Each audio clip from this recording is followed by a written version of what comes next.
What you have to keep in mind is that there are two different types of websites. First, the typical non-branded to a specific firm or agent website, and the second, yes, you guessed it, the agent-branded website.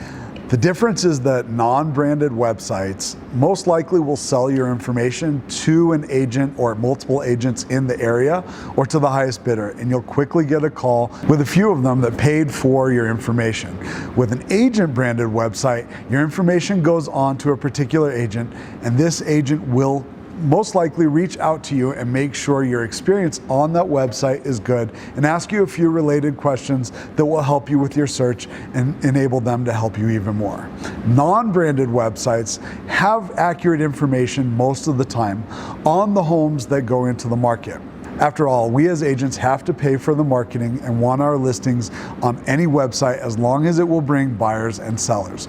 We need as many eyes on the home as possible. However, when properties go off the market, it's not always advertised, and it could take up to 3 months for that site to update because they don't get the data until it hits public records in that time period.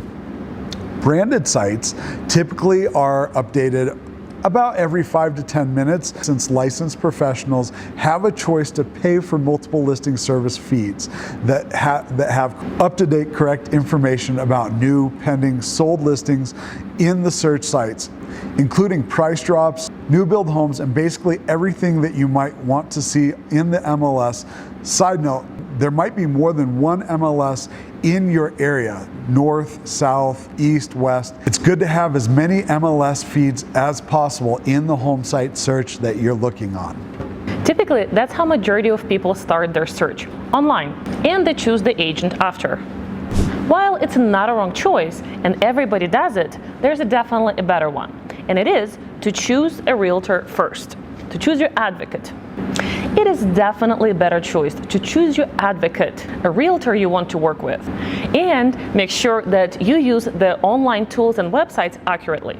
In addition, they'll send you homes in your home search criteria and in your price point. But how to choose a realtor, we will share in the next lesson.